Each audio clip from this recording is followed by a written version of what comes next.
Iki visi su jumis Augustas Kiparis ir Žalgiris Eurolyga podcastas, ar laida, kaip vadinasi, taip nepagadinsi. Šiandien nusprendžiau nedaryti krepšinio operacijos, nes LKL šią savaitę vyko tik tais, šį savaitgalį vyko tik tais KMT. Pakalbėsime gal netgi ir live, tai yra tą pačią dieną po rungtynių Žalgiris rytas padarysiu podcastą krepšinio operacijos, bet dabar apie Žalgirio dvigubą savaitę Eurolygoje. Važiuoju.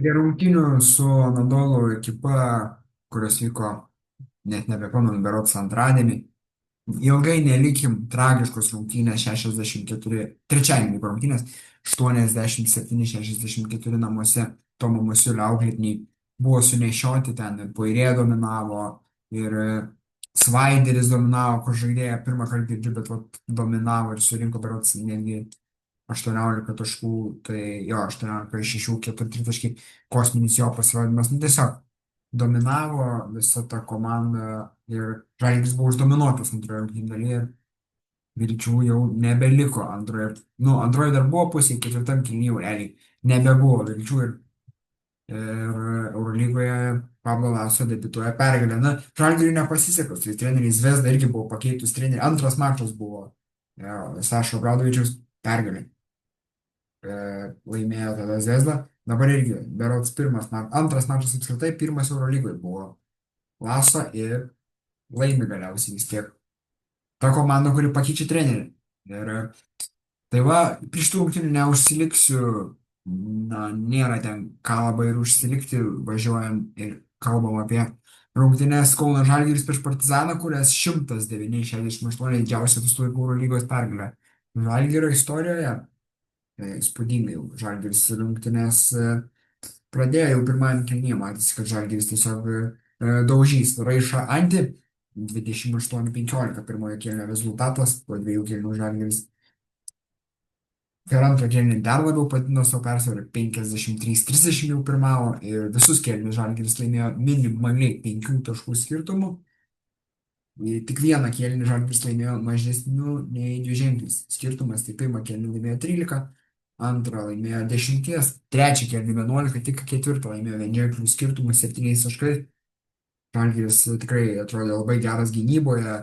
Pagarba iš tikrųjų ir Tomui Masiuliui, kad kažkiek savo galbūt principą ties Moizesu Raitu, kuris atrodė tragiškai prieš Anadolą, nu, tiesiog nurijo ir išleido Raitą netgi startinę penketą, kuris dominavo 16 taškų, 17 taškų, visi 6 taiklus metimai iš dvitaškio, vieninteliai tritaškai prametė, bet esmės tai jau nebekeitė komandoje, bet tikrai jisai dominavo, surinko daug naudingumo balų. Tai iš tikrųjų čia pagarba, 27 balai pas Raitą, tai čia pagarba treneriui, kad jisai vis tiek savo principą kažkiek suviniojo ir padėjo į stalčių.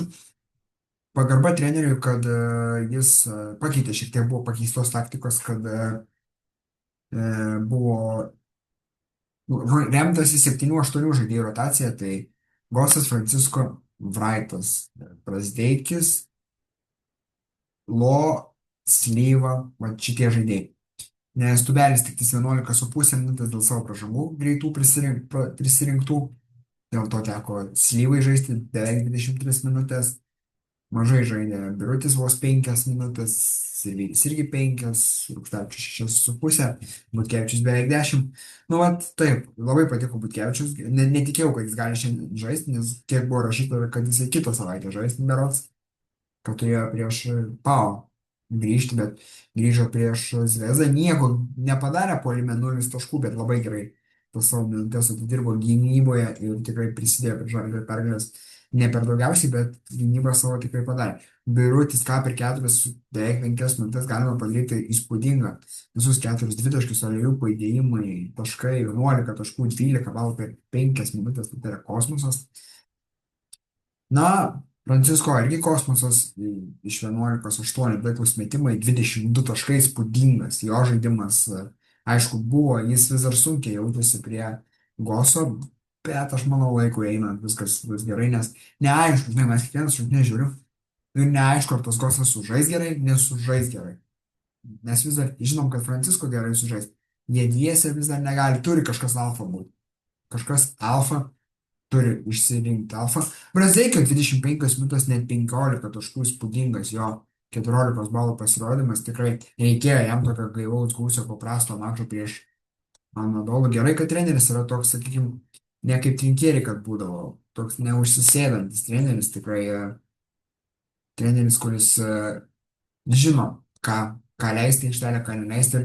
Ir jeigu prie tos rungtynės prieš Anadolu prastai sužaidė Ignas Brazdeikis, tai leido šitose rungtynėse ir puikiai jis tiesiog žibėjo rungtynėse, tai tikrai reikia pagirti trenerį, kuris tikrai puikiai čia sudirbo. Lo neblogai, bet vis dar duobelė gyvenam 6 taškai tik tais.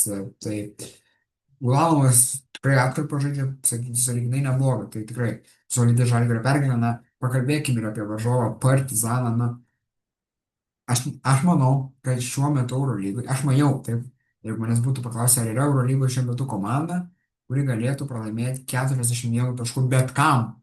Net Asvelio nematyčiau 4 taškų pralaiminčią. Bet kam. Čia dėja, tik Vašingtonas 17 taškų vienintelis. Ir Bonga 12, visi kiti buvo tiesiog neįgalus, mirę. O Setkovskis iš vis nenorimas žmogus komandoje. Miltonas 4 taškai, Marinkovič 2 taškai, Sterling Brown 8 taškai, Jabari Parker tik 7,5 minutės 0 taškų. Nu gerai, dar Bruno Fernando, pamiršau šį paminėti, 16 taškų, Kalatis. Nesuprantu, kaip šiuolaikinė Eurolygos komanda gali imti Kalatį. Suprasčiau, Eurocapo čempionų lygos komandą jį imti dėl patirties, kad jaunimas galbūt mokytųsi dar kažką. Čia paimti Niką Kalatį, jūs girdit? Nik Kalatės. Šūdas čia yra tas Nik Kalatį. Nu, taip, čia gal pasakiau taip, šūdas čia gal per agresyviai, bet nu, tai yra žaidėjas, nu, kuris jau porą metų niekas yra. Porą metų niekas, dėl to ir jo neleido. Pavyzdžiui, dėl Motiejūno, kai Monakė buvo situacija su tiek Kalatis negaudavo žaisti Monakė, tiek negaudavo žaisti Motiejūnas. Gerai, dėl Motiejūno galime sakyti, kad gal ir klydo Sponulis, kad neleido žaisti, nes Zvezdui visai neblogai prigijo.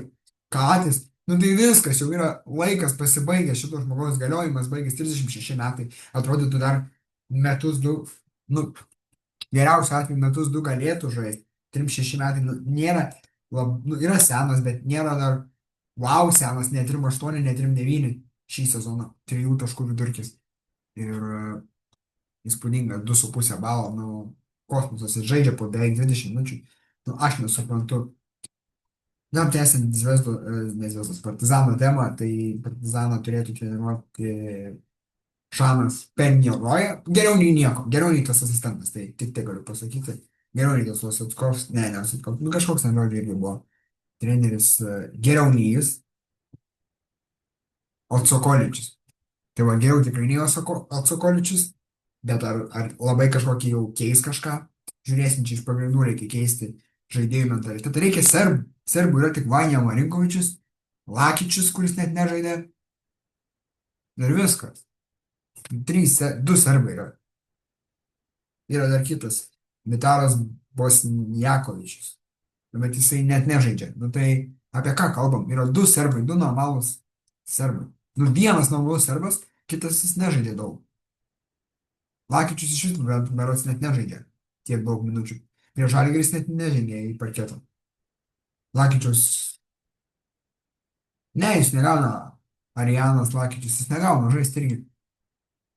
Kai tu turi vieną serbą, kuris daug dar, ne tai, kad naudos gali nešti, nu, normalų serbą. Tokį, kur Eurolygoje gal atitinka lygiai.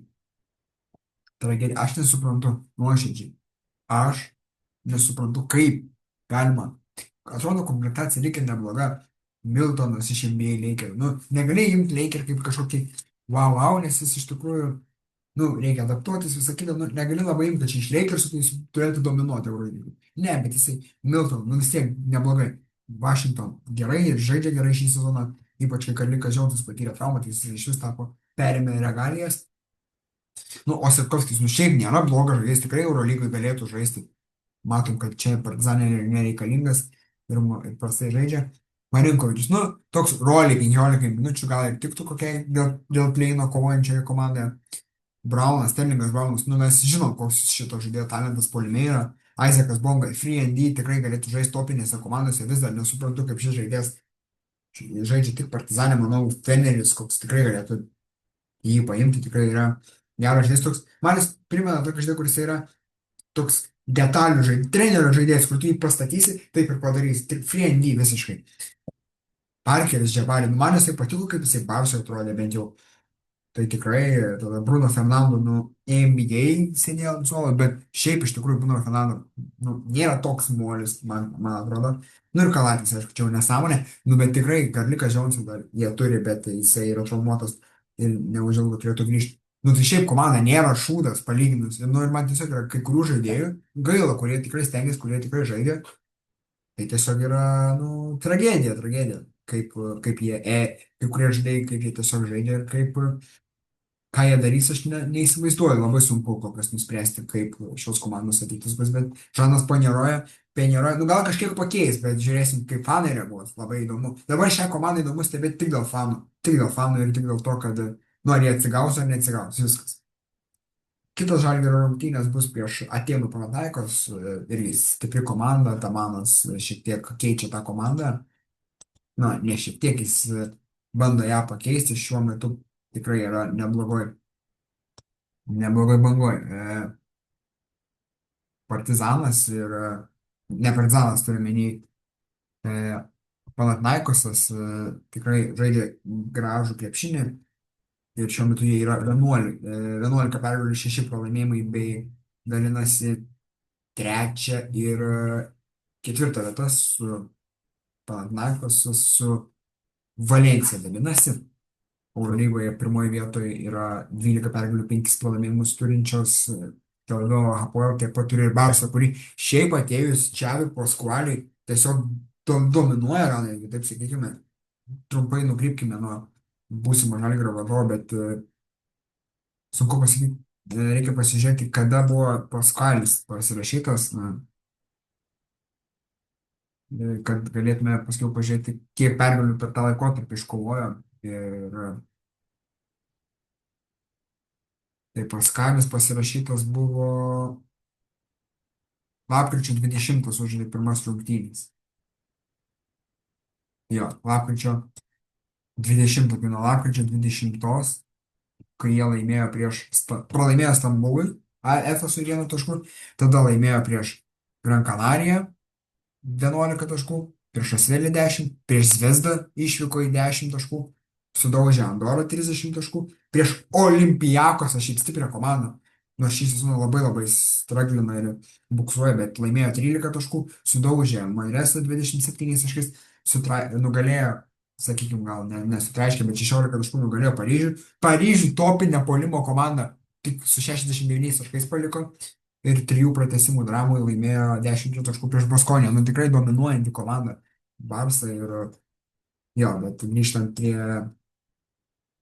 prie Atėnų, būsimo varžovo, nugalėjo jie 4 taškais Stambulo, Stambulo Fenerbahčę nugalėjo, 15 taškų sutriuškino Salonikų Iraklis ekipą, nieko čia įspūdingo, bet taip pat nugalėjo dar ir Hapoelį dviguboj savaitėj, antrosios rungtynėse 11 taškų, nors prieš tai buvo ir pralaimėję Milanui, Valencijai taip pat buvo pralaimėję, bet sutraiškė Graikijos lygoje net 38 taškais AEK, tai tikrai manau šitą komandą yra gerose bėgėse ir šiek tiek yra pakilime šitą komandą, tai tikrai Žalgiriui bus nelengva stabdyti Kendricką Naną, TJ Shortsą, nors tikrai jie yra atakuotini gynyboje žaidėjai, tai tikrai gali būti ir kad Žalgiris tikrai paruoš gerą gynybinį planą užatakuoti tiek Naną, tiek TJ Shortsą, tiek kitus žaidėjus, nors yra ir ten ir faktas, nebūtinai atakuotinų žaidėjų, čia dėl Osmanas, manau, tikrai gerai žais. Mančio Hernan Gomesas taip pat yra stipri tikrai komanda, geriausias sudėtis Eurolygos istorijoje, mano nuomonė. Tai tikrai bus sunku žaisti, bet jie žais be Sluko, kuris tokio amžiaus, kai matom Kalatį, tokio amžiaus, nu, panašaus stiliaus žaidėjais, tokie labiau pasuojantis, kaip žaidžia Kalatis, tiesiog tragedija. Ir kaip žaidžia Slukas. Tai yra pavyzdys, kaip veteranas turi žaisti. Pažiūrėkime dar ir Kostos Sluko statistiką, nu jis tiesiog yra Eurolygos legenda, minim, nu, kaip minimum legenda, nu, jis yra legenda, kaip niekur, nieko. Šį sezoną 35 metų, 90 metų, jam duoja 36 sausio mėnesį sukaks. Ir jos statistika 10 taškų, 2 kovoti, 5 beveik 6 asistai, 14 balų beveik, 13,8. Tritaškis 36,5%. Nu, gal čia procentais neįkim taip giliai, bet įspūdingai žaidžia jis, nors prieš HPL prastesnės rungtynės, bet apskritai prieš Milaną buvo 19 taškų, 27 balai, prieš Valenciją buvo 12 taškų, 22 balai, prieš Partizaną tik 7 taškus, tačiau 20 balų surinko. Įspūdingas, žaidė 10 asistų atliko, prieš Dubajų 15 taškų, 16 balų, prieš Realą 15 taškų, 12 balų. Nu čia eilė rungtynių gerų žaidė, jis įspūdingų. Dabar tik paskutinės dvi šioje dviguboj savaitėje prieš Fenerį 7,10 balų ir prieš Hapoelį 8,6 balai, bet jo nebus. Tai čia tikrai yra pliusas, dėl ko Žalgiris gali laimėti rungtynės, bet reikia žaisti stabiliau, kaip ir Masiulis sakė, per rungtynių su Jonovo, kur Žalgiris 73-118, Panevėžį prieš Jonovą laimėjo 45 taškais KMT ketvirtfinalio pirmą mačą. Kaip ir po rungtynių sakė Masiulis, kad nu, turim stabiliau žaisti, turim rodyti stabilesnį žaidimą, nes vienas rungtynės gauna, atrodo paskui laimi. Tai reikia stabilumo Žalgiriui. Tai tikrai manau, kad Žalgiris, jeigu ras stabilumą, tikrai Žalgiris gali Žalgiris tikrai patriukšmauti ir manau, tikrai viskas turėtų būti Žalgiriui gerai šitoj savaitėje, nes tikrai Žalgiris atrodo gerai, bet reikia stabilumo. Jeigu bus stabilumas, bus ir rezultatai. Šiuo metu Žalgiris yra 7 vietoje, dalinasi 6-9 vietas, nes Stambulo Fenerbahčė irgi turi 10 pergalių, tačiau vienomis rungtynėmis mažiau sužaidė. Prie Olympiakosas 10 vietoje irgi viena rungtynė mažiau turi 9 pergalės. Tai Žalgiris kol kas yra 6-9 vietas dalinasi, labai gerai eina, gera linkme, nors taškų tikrai meta daug, 87 taškus meta, praleidžia tik 81,5, tikrai viena geriausių Eurolygos gynybų. Geriausia gynyba vienareikšmiškai šiuo metu yra ne kas kitas, o Feneris, 7,8,8 praleidžiamo taško, bet tikrai Žalgiriui reikia turėti tą stabilumą. Jeigu Žalgiris atras stabilumą, atras stabilias rotacijas ir tikrai gali pleiną pasiekti Žalgiris ir tiesiog reikia stabiliau žaisti, nes taip kaip žaidė prieš Anadolų, netinka kaip žaidė prieš Partizaną, mes negalim imti už gryną pinigą. Buvo rungtynių tikrai, jeigu reikėtų atsikčiau keletą rungtynių, kur va taip ir turi žaisti Žalgiris kaip žaidė. Tai va, sunkiai buvo dvigubą savaitę Žalgiriui, viena triuškinanti nesėkmė, kita triuškinanti pergalė namuose. Dabar laukia namuose prieš pat Kalėdas, berods dabar yra pirmadienis, tai berods rytoj žaidžia Žalgiris. Reikia tai patikrinti, nes tiksliai nežinau, Žalgiris žaidžia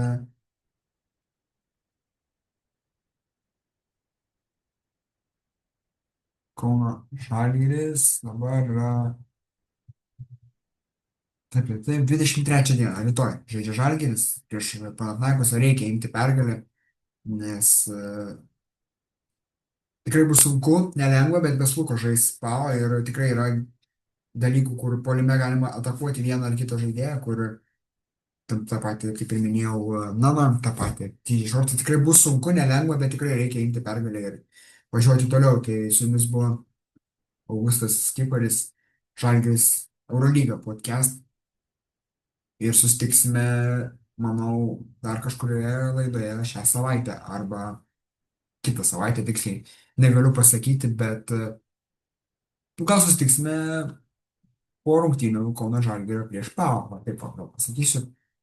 Ir dar nežinau tiksliai, ar susitiksiu iš karto po rungtynių ir įkelsiu podcastą jau kūčių rytą, ar įkelsiu kokią 26 dieną, nežinau, bet žodžiu, laukit podcast'o ir jis tikrai bus po Žalgirio rungtynių arba 24 dieną ryte, arba 26 dieną ryte. Tai su jumis buvo Sportpodas, Žalgiris Eurolyga podcastas ir Augustas Skiparis tarė jums gerų švenčių ir sudie.